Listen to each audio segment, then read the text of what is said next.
All right. Welcome, everybody. This is our Monday evening Q&A and our once monthly conversation between Ajahn Nisabho and myself, Ajahn Kovilo. Ajahn, I'm a Sekhan. It's good to see you. Yeah, you too.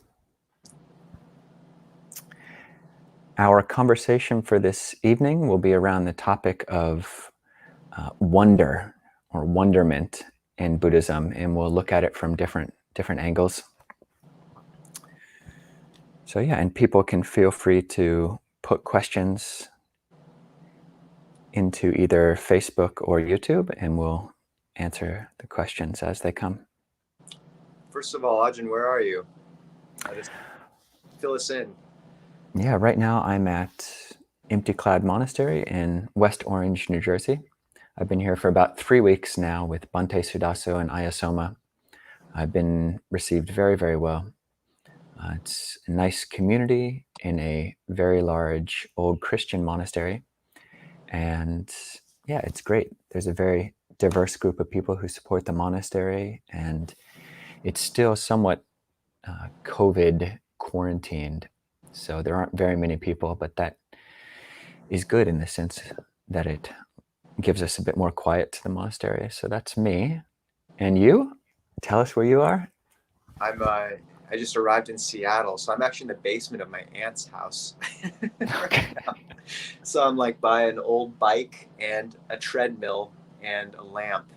But it's a transition period. I just came from, and it's actually pretty luxurious because for the last month I've been living in a tent in central Washington on my parents' property in the Cascade Hermitage, where they're trying to kind of build 2 monastic kutis. So I was there sort of helping them out for the last month, and we just finished our first end of month retreat, which is a lot of fun. And and so now I just arrived in Seattle, and this is where the project, which Ajahn Kovilo and I are going to be spearheading, will take root, hopefully, Clear Mountain Monastery. So tomorrow I go to the first sort of kuti where we're staying on Southworth in Seattle. So I'm looking forward to that. All right. This is historic. Indeed it is. My aunt's basement, the historic beginnings. But I was glad, Ajahn Kovilo and I really we lived at the Pacific Hermitage together for the winter, and also walked Tudong together, sort of pilgrimage a few years back. And we had a lot of good discussions on Dhamma and different ways of looking at it. So we decided that this sort of conversation format every now and again would be a beautiful way of kind of actually getting to talk with each other when we're not right by each other. And hopefully others would find it interesting as well. So I think, Ajahn, you came up with the topic today, which was a great one. Do you want to go into it at first and share some of your thoughts on wonder in Buddhism? Sure.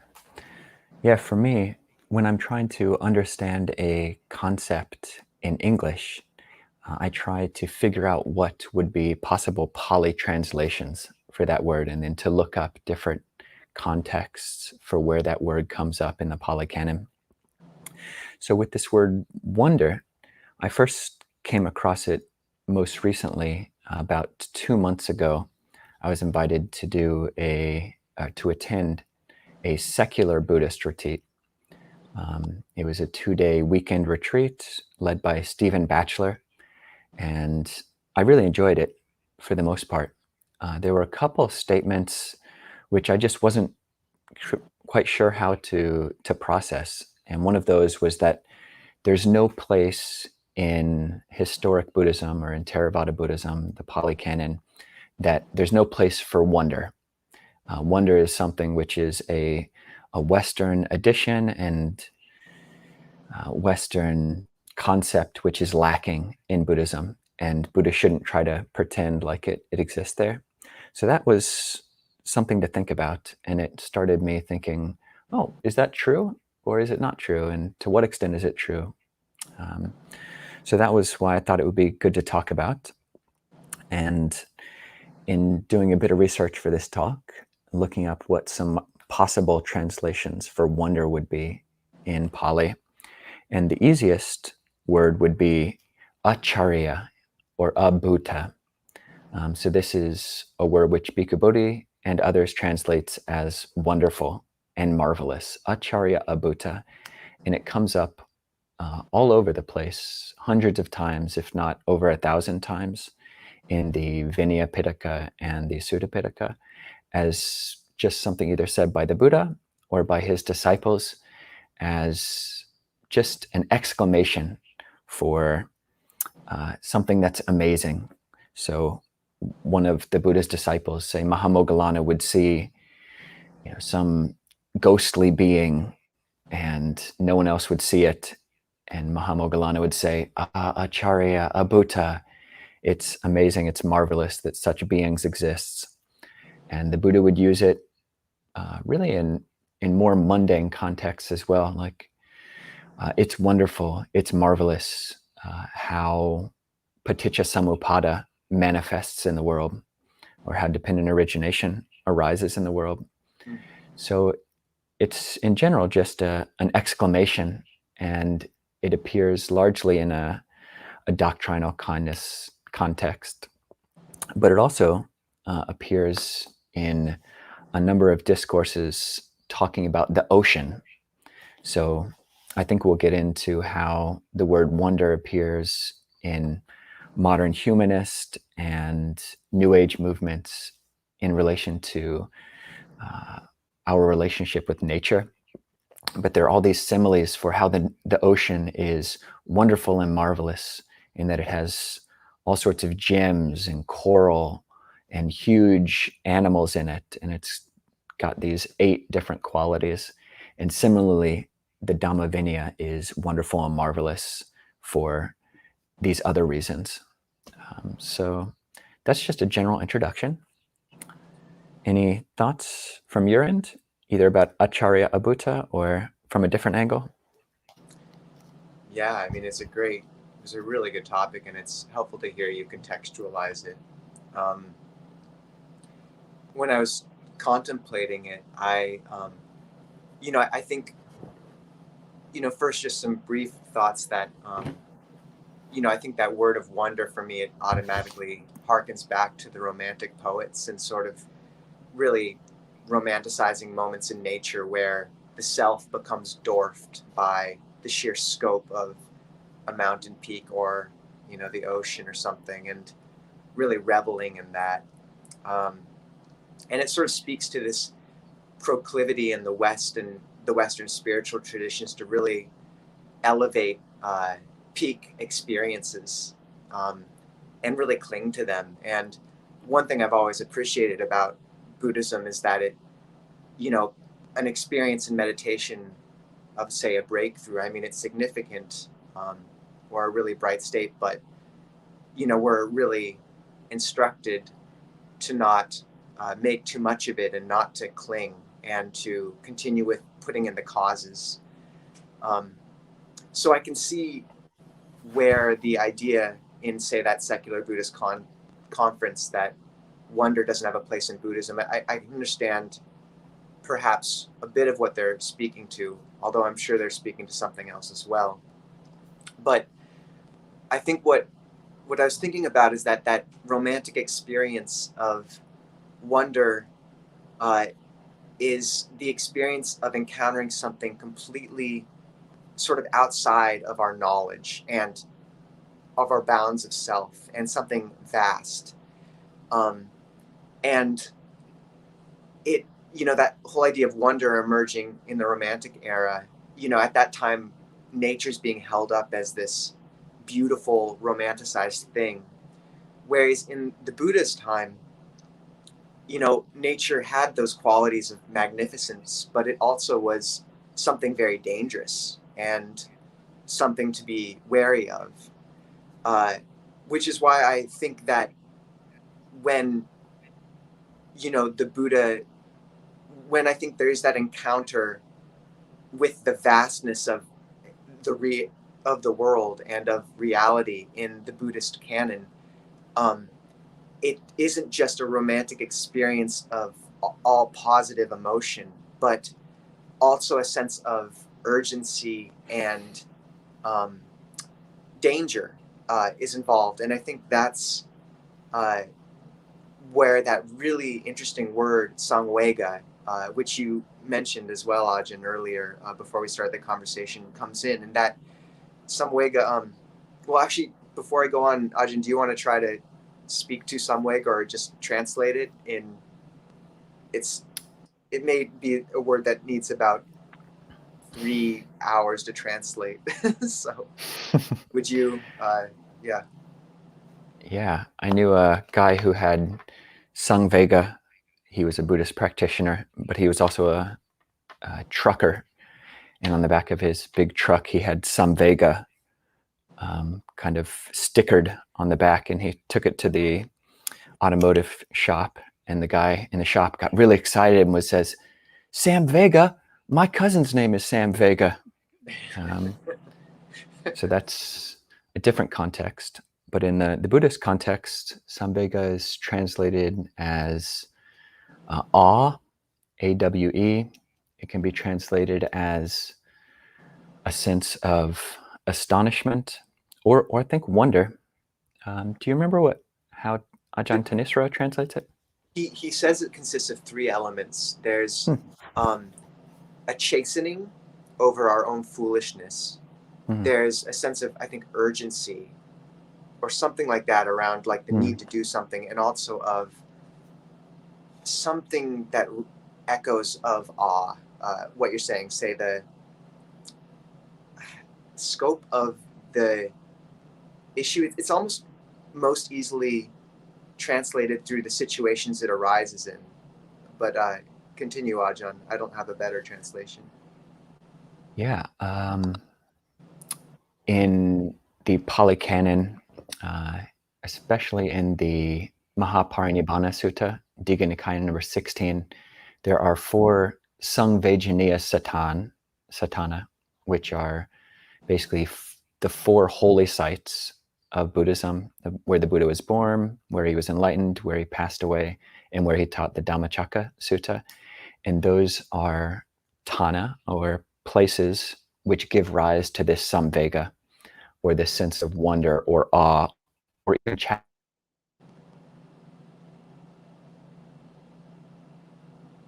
like this. Yeah. So, it's Ajahn Jeff makes a good point that Samvega in Buddhism is paired with pasada. So pasada is the sense of confidence in the Buddha's enlightenment, and it doesn't just occur alone.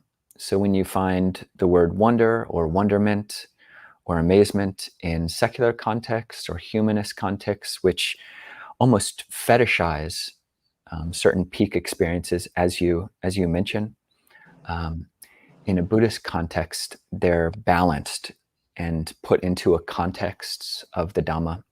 So you have these states of awe, but then you've got the response. So, yeah, samsara is vast, and there are dangers, or you can say there are these very vast mind states, but there's a duty. There's things how we can respond to that. It's not just a state which all we can do is just gawk at. So those are a few thoughts on Samvega. I think I remembered the other term, Ajahn. Ajahn Nisabho says it's dismay, chastening, and urgency. Wow, that's great.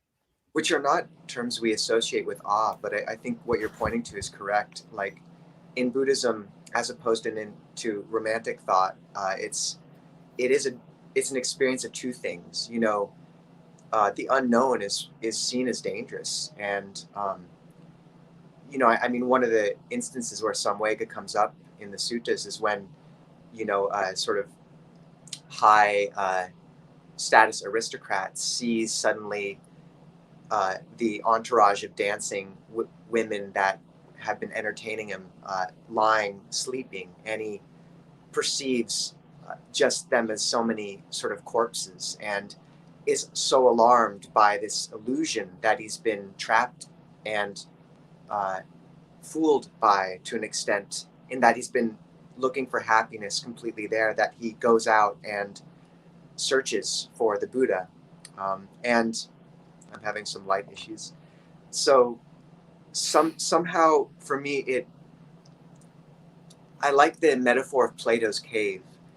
It's almost as if what the Romantic poets are pointing to sometimes is, say, a glimpse of light, of the light outside of the cave, the sun, or something like that, like some just vague glimpse that makes its way through the stone, through a crack for a moment. What I get the sense the Buddha is pointing to is there's a sense of disenchantment mixed in with there, and of danger, but also a sense of urgency and possibility, like the prisoner in the cave suddenly beginning to turn their head towards this light. And there's the simultaneous experience of perceiving the shadow on the wall and seeing that it's just a shadow, and also in one's periphery perceiving this intimation of light that one is turning towards. And for me, I just remember the moment when I really decided to pursue the spiritual path had both of those elements. There was a dismay at what I'd spent so many years trapped in, but there was also this exhilaration over the possibility of, and the scope and broad vistas of a spiritual path, which felt so right. So for me, Samvega is a much more complex, but also much more meaningful term than kind of this fluffy cotton candy term of wonder as it's used in, the European romanticists. What are your thoughts? Yeah, I agree. In, say, the New Age or new religious movement context, which you find wonder kind of vaulted as this exalted state of almost like that's the nibbana, that's what you want, and you can get that just from seeing a sunset, and that's in some ways held up as good as it gets. That's as good as things get, and there isn't really this sense that we're describing with Samvega as this sense of that maybe there's more, and this is fleeting, and who knows how much more time we have to practice, and who knows what's going to happen next. So yeah, the Buddhist context is more nuanced, more complicated. Ajahn, sorry, I have a question for you, but finish. I don't want to interrupt you. Oh no, that was just a note. Yeah, it's not easy to translate Samvega. When in your life, I mean, maybe one useful way is, I'm curious, when in your life have you felt it the strongest? When was or one or two moments where Samvega really became a reality for you? Because I find I can't define it, but I remember very clearly the moments when it was there in my life. Or I can't define it in one word. Yeah, maybe you can share first. Nothing is immediately jumping to mind, but I'm curious what your experiences are. I mean, I think it manifested a few ways. There was the moment when I was 15 when I read Hermann Hesse's Siddhartha, which is not a very Buddhist book in many ways, but I was pretty depressed at the time, and that vision of the Buddha and of monks burnt itself into me, and it was like seeing, the footstep that was made for me. And that's when I started meditating every day. And that was a very positive experience of Samvega. Like, there was some disillusionment, but it was more this opening, like an intuition of golden light. And I think we're provided with those every now and again in a life. But then there was, then you forget. I mean, I kept meditating, but I sort of forgot about that and went to college and all that. And then I just remember after college driving down the Californian coast, and over the past few years, things had become more and more numb, and I sort of I felt so hungry for something, but I didn't know what. And I just remember, sorry, my light changed again. I just remember stepping into a Bayagiri after 2 days of listening to Top 40 radio and reading the new Hunger Games and like watching movies on my stops, and just feeling that silence there and knowing that I really being dismayed at how I'd managed to run from something in me for 2 or 3 or 10 years, and also knowing very clearly what I had to do if I was going to stop running, which was to take on robes. And um, that that moment was dismaying, but also it was the most hopeful I'd ever been in a different way, because it was the first time I'd really seen the path open up. So there was exhilaration there too. Hmm. That's cool. It sounds like it's a mix of the Samvega, or this chastening urgency and dismay, mixed with the pasada, or this clear confidence that there is a way. Would that be accurate? Yeah, yeah, Yeah. definitely. I think for myself, a similar experience was the first Goenka retreat that I did, a 10-day retreat. And for anyone who's done one of those, you'll know, I mean, it's just 10 days, 24 hours times 10, 240 hours. But um, it feels like months, or it feels like at least much longer than that. And I very clearly remember, feelings of intense dismay, followed by, hours and hours of practice, and then feelings of intense elation. And it's like all of this is going on in my mind, and it would just flip flop like this because I hadn't yet developed the skills to know how to have any kind of influence on these habits of mine. So I think by the end of that retreat, I was thoroughly chastened and got this idea that, okay, the mind can be trained. The mind can open up to these vast vistas, which really are, um, experiences of wonder. This is one other experimental translation that I'm thinking of, is Piti Mm. as wonder. So Piti for most people is, it from the 5 jhana factors, which are vitaka, vichara, piti, sukha, and ekagata, or directed thought, evaluation. Piti, which is normally translated as rapture or joy or gladness, and sukha, happiness and one-pointedness, ekagata. But I think piti could be translated as wonder, with certain implications of that word. So there were certainly times during that 10-day retreat when I'm just experiencing very settled states of mind, in which things are just so quiet and settled, and it's like I'm sitting on the top of a mountain looking out, 360 degrees, and just space all around, and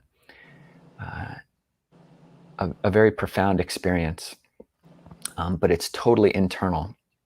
And I think that's a low grade level of PT.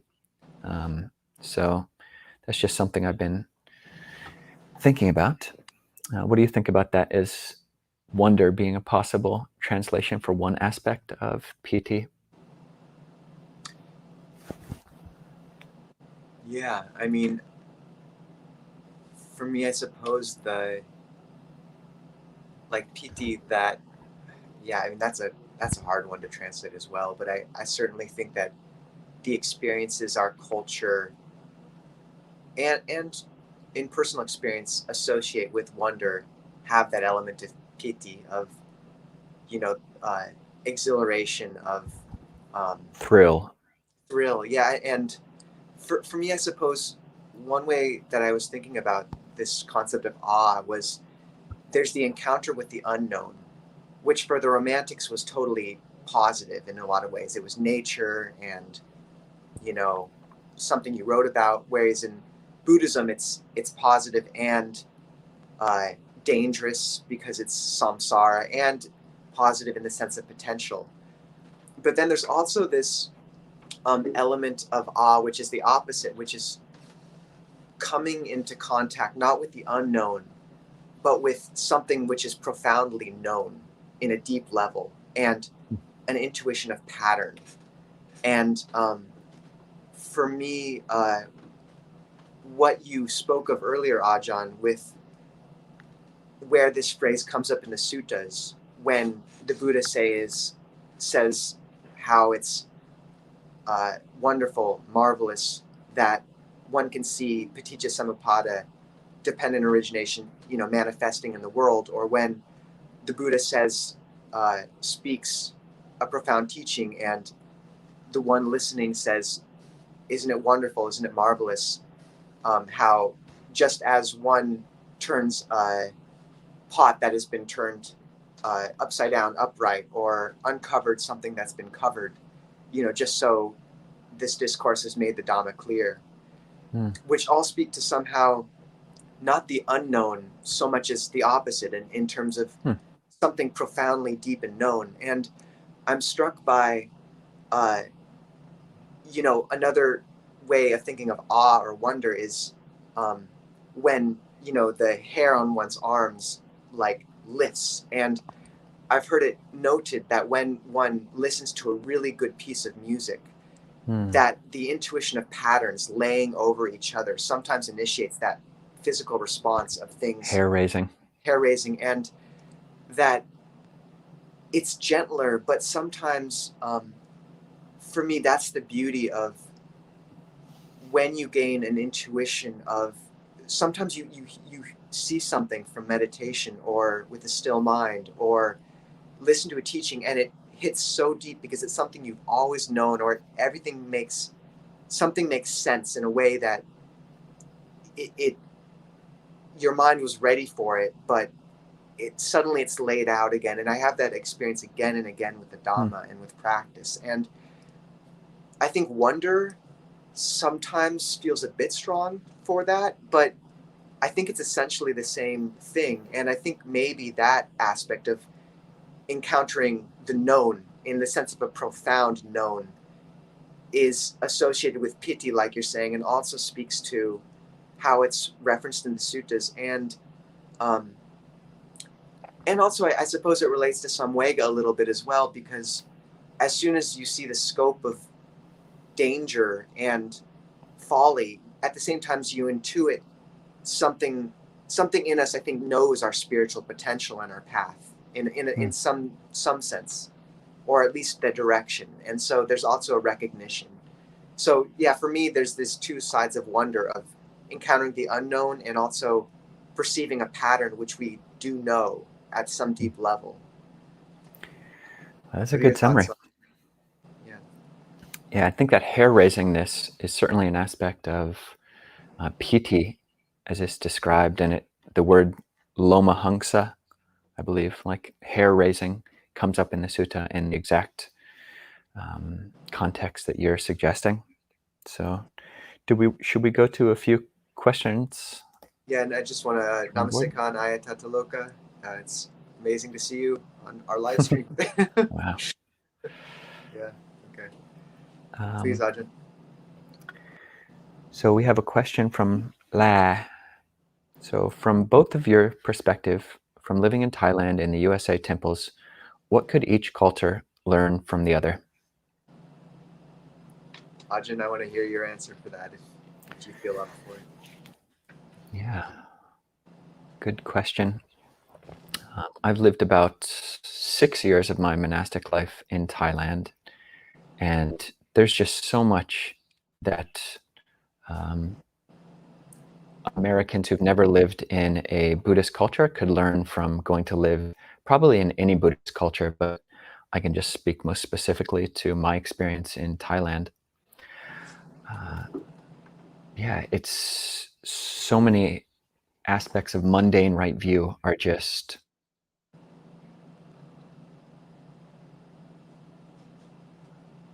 so deep. Yeah, they're deeply embedded in the blood of the culture. So you've got, belief in, the prominence of the importance of mother and father, the importance of generosity, the importance and existence of good and bad karma, belief in other realms. And these things just manifest in so many different ways that you just see and experience, especially living in a monastery in Thailand every day. I mean, going on alms is a profound, and honestly, that is a wonder-inducing experience.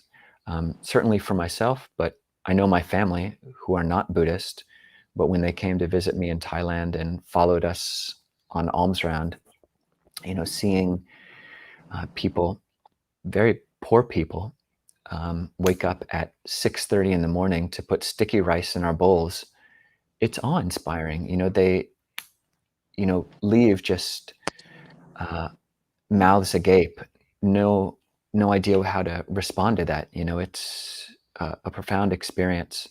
So, just seeing that, living that, being the beneficiary of such generosity and such a supportive culture is certainly something which Americans new to Buddhism can learn from Thailand. And just humility, the beauty of humility. So many people in America are skeptical and suspicious about power dynamics. So you come to a monastery in America and you see people bowing to people, bowing to statues, and you're like, oh, this is just some cult. They're trying to play some power games. Go to Thailand, go to Sri Lanka, go to Burma, and see 70, 80-year-old people who've been bowing their whole lives, and it's the most beautiful thing you've ever seen. And that'll change your whole idea about power dynamics. So that's one perspective, what we can learn from Thailand. Maybe could you speak to the other dynamic, or also this direction as well?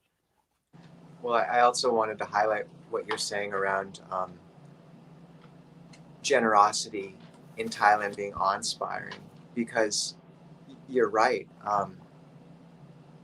I mean, that's the beauty, is that experience has been so constrained in Western language to, encountering a vast mountain peak or a vision in nature. But the vistas of the human heart that become visible through an act of selflessness and of generosity, and just the breadth of spirit that you get like a vision into with some of those simplest acts, like that is awe-inspiring in the same way, and humbling in the same way. And I just think that's a beautiful thing to point out, Ajahn. Like I was thinking, why is going on alms round awe-inspiring, and bring up Piti and Piti, and maybe it's because in the simple hands of, a grandmother in Thailand bending and, you know putting a ball of sticky rice in your bowl, it's somehow a vision into like the majesty of the human spirit, but it's through the most simple thing you could imagine. And that's a really healthy, that's just such a beautiful way of thinking about it, that Mm. it's not this thing you have to go hike into nature. And I think, there's a lot to be said for how our culture romanticizes nature and values it, but I think sometimes we miss the beauty and divinity of just the people around us, and the simple act of, a mother folding her, uh, like, or, a child folding the laundry for his mother, something so Mm. simple. But you're right. Like, I've seen that all through Thai culture, and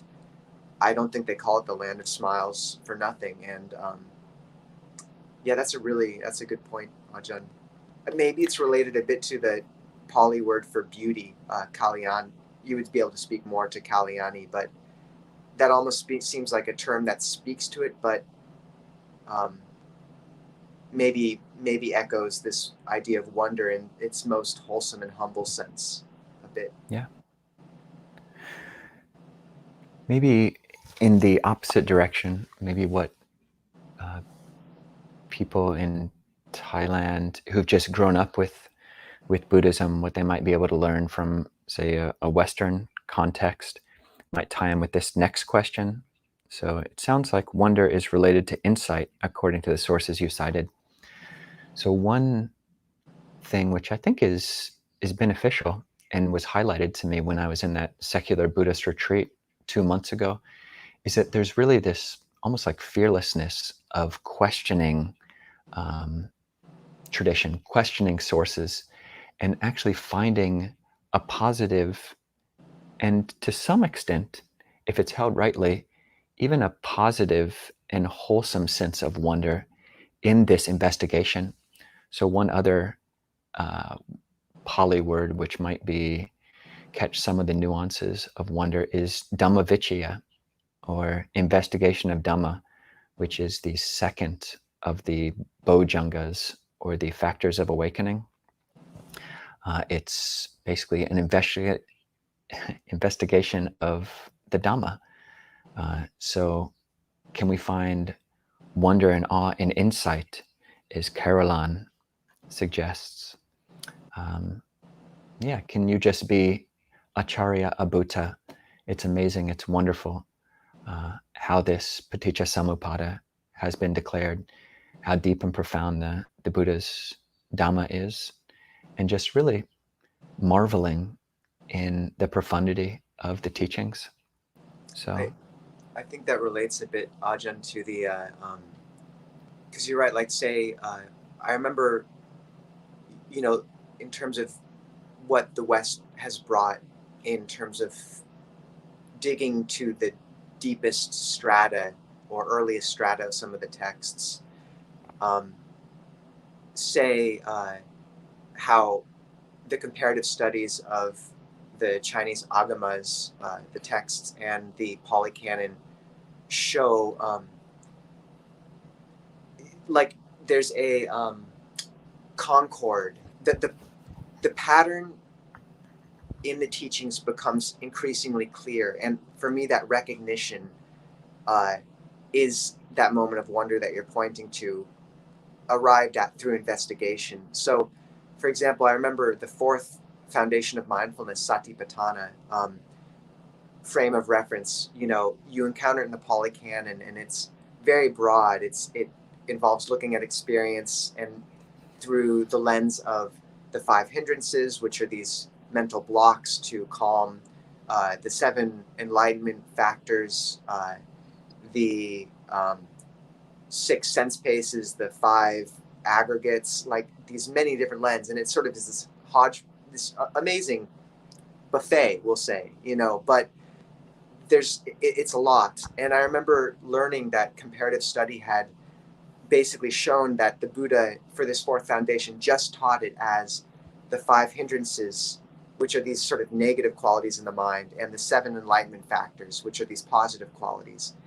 And suddenly, this sort of somewhat foggy pattern or teaching became so clear and simple, and the pattern that was underneath and the sort of harmony of the teaching was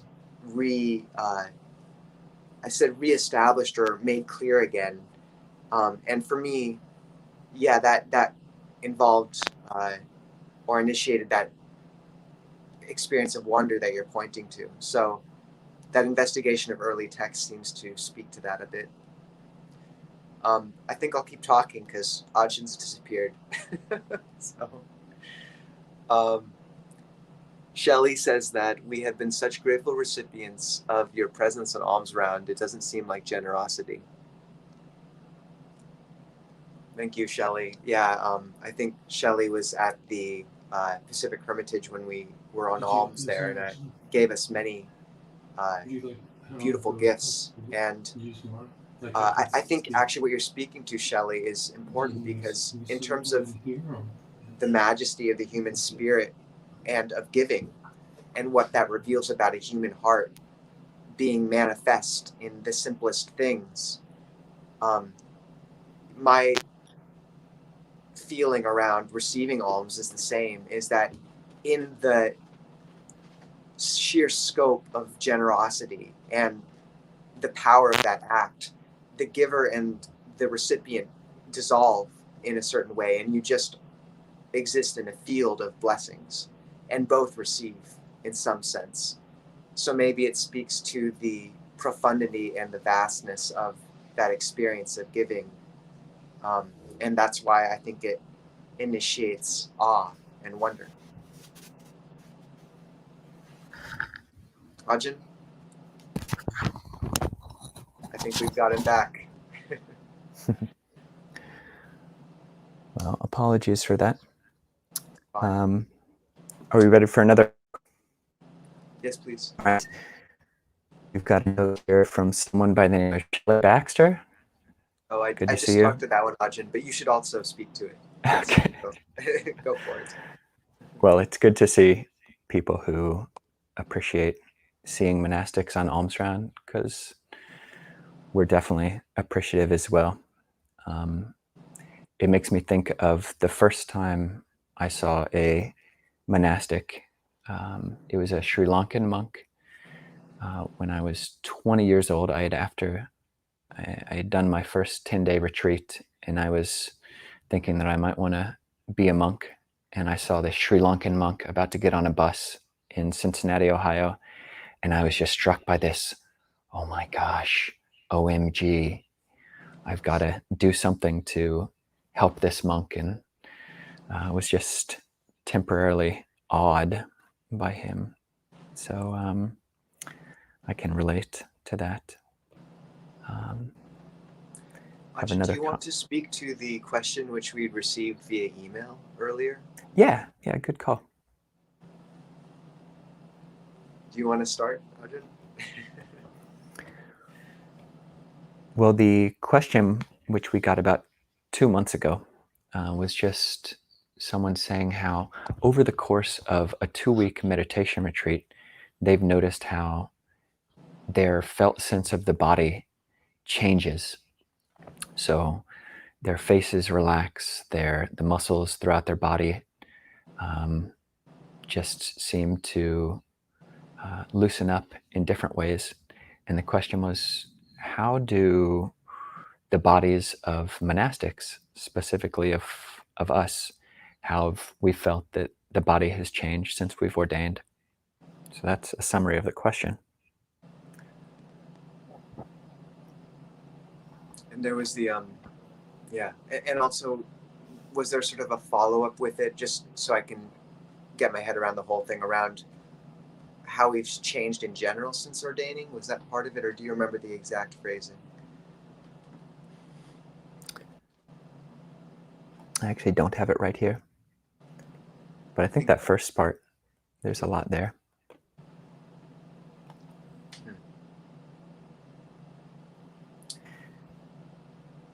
Yeah, for myself, how has my body changed? I think just becoming more mindful of the body in general, how I relate to other people. When thinking about the body, we've got, maybe you could think of it in 4 different ways. You've got the kinesthetic sense, which is how the body moves. You've got the proprioceptive sense, which is how the body moves in relation to either objects outside or how limbs relate to one another. You've got the vestibular sense, which is basically how we keep balance. And then you've got the tactile system, which is basically our sense of touch just on the surface of our skin. And I think for myself, and I've heard other monastics, you just become more sensitive to all of these different body-based senses. So kaya potaba, the sense of touch, really encompasses those 4 different realms of the body. So you become more sensitive to those. As we have teachers like Lumpur Pasano, who just repeatedly emphasize that this can be one's main vehicle for practice, is just staying in the body. And by that, meaning keeping mindfulness within the scope of this fathom-long body. So, yeah, in terms of, do we look any different? A little bit. A little bit. Yeah. What do you think? I think, I mean, the Buddhist practice is such an interesting paradox in its development of a relationship to the body, because on one level, there are these contemplations seeing through the body, asubha, not beautiful, and just sort of attenuating our attachment to the body. Sorry, low battery. I'm all right.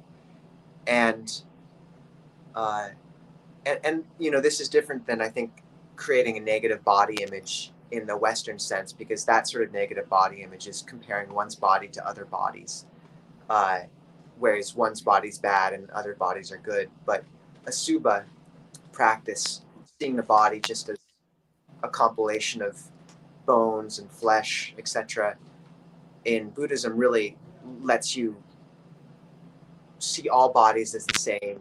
These kind of awkward, kind of strange little creatures we, ride around in or whatever, or have a relationship to. And there's actually, it kind of lets people's spirits shine through much brighter when there's that distancing from that.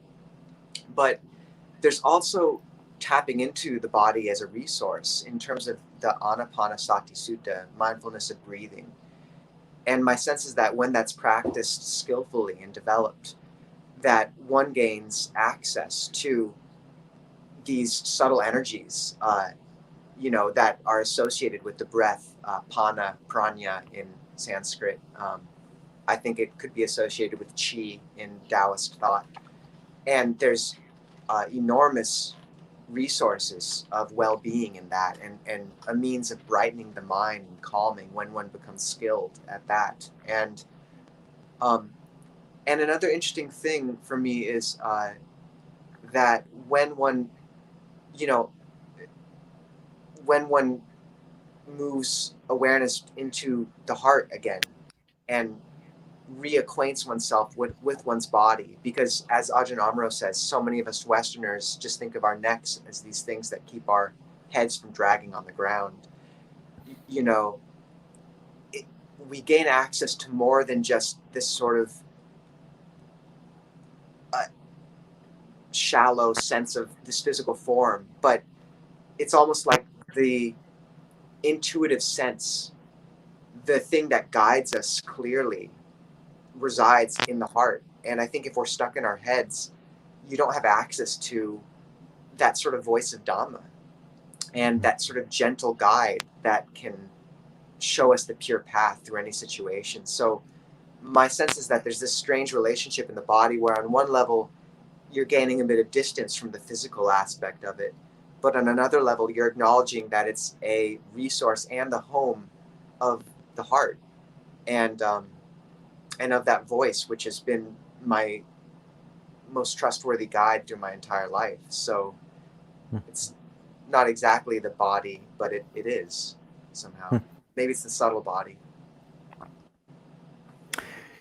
Do we have time for a few more questions? I've got one here. So where I live, many people proclaim their religious views are, quote, the one true religion. Does wonder include an openness to views, opinions, and beliefs?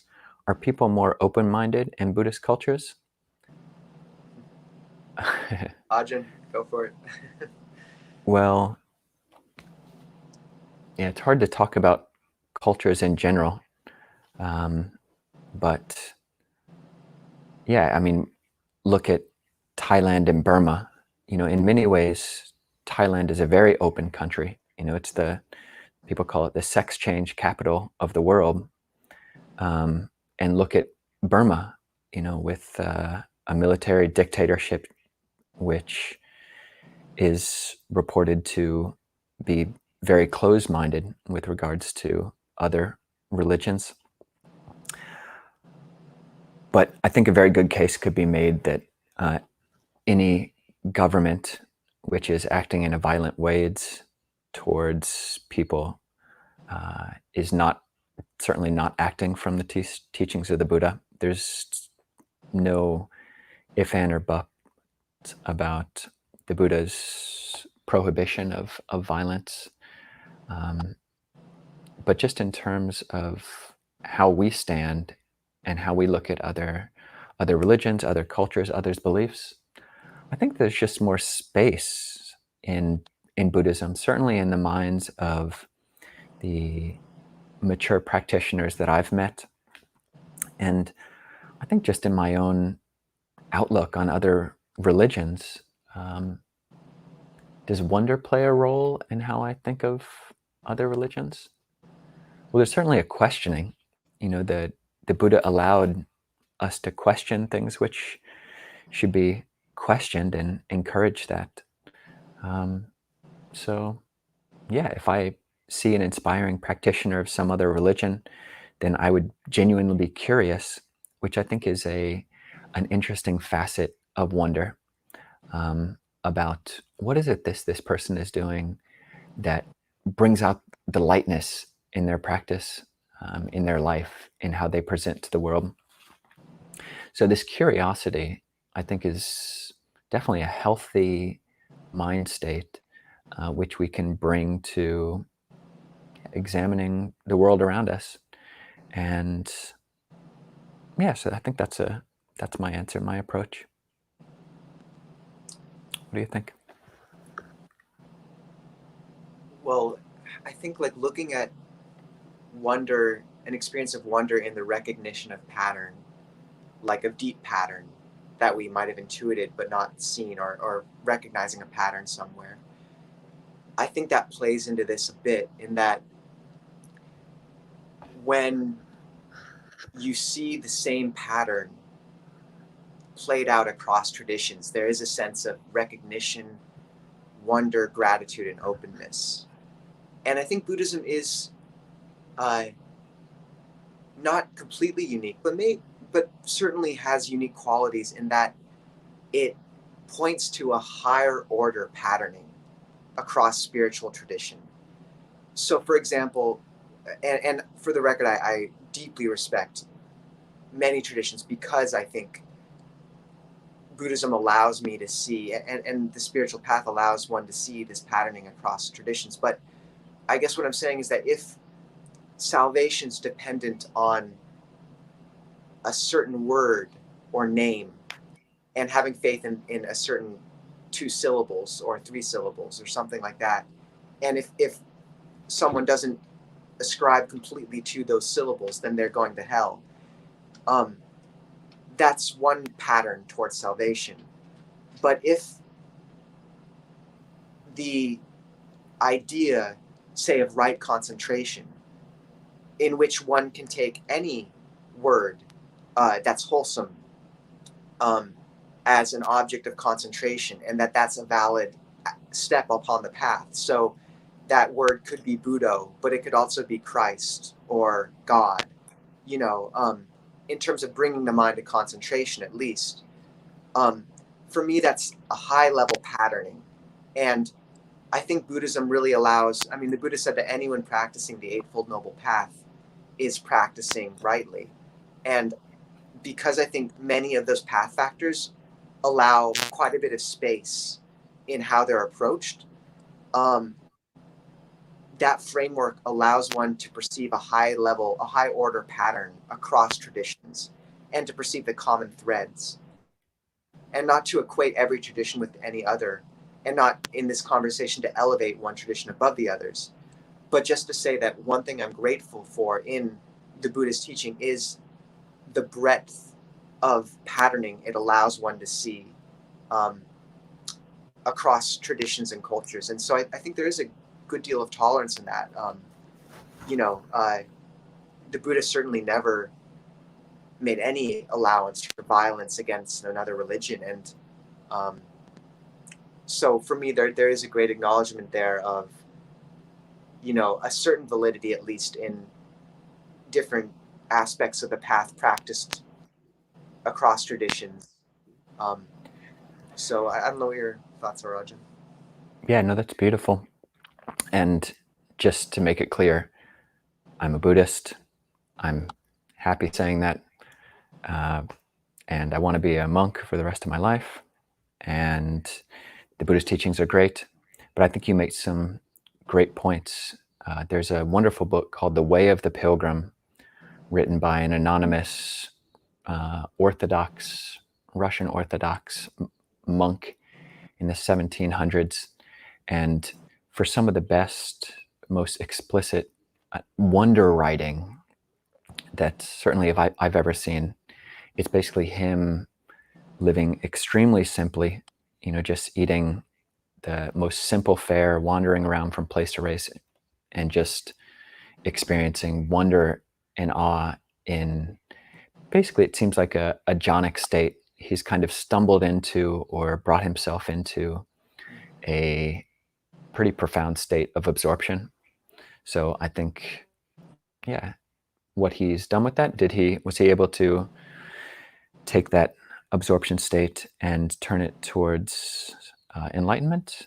Unsure, but he was definitely very absorbed and very concentrated. So we've about read it I was actually out of time. sorry, Ajahn. Please. Oh, just I remember being at a Bayagiri and looking through the archives of MP3s and stumbling across a Way of the Pilgrim that had been reworded into Buddhist context, which I thought was pretty brilliant. That's right. By a certain very well-meaning monk and very inspiring monk. So it's That's right. I took that. I thought that was pretty great, Ajahn. Yeah. I basically read the first several chapters of that book, recording myself and changing all the words God or Lord Jesus Christ have mercy on me, and changing them to Buddha and the Buddha, etc. And it worked for me. So it was a good recognition of pattern. And Ajahn, my phone is about to die. All right. Well, let's bring it to a close. Thank you, everybody, for writing in, and it's great to feel that we're building this community. So, you want any closing comments, Venerable? Yeah, if anyone's in Seattle, I've arrived, so I think we're having our first gathering at Lincoln Park in West Seattle on Saturday morning.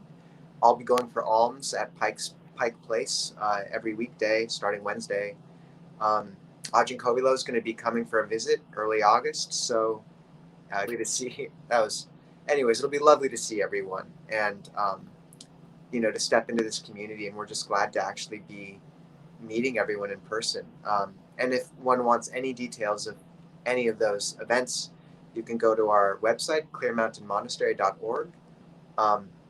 And the newsletter's there, as is the alms round page, as is soon will be the date of Ajahn's visit to Seattle. So we appreciate this online community, but it'll be really nice to sort of form a community in person soon enough, and looking forward to having these discussions in person, Ajahn. Me too. All right. Have a good night, Venerable. Have a good night, everyone tuning in, and hopefully see you later.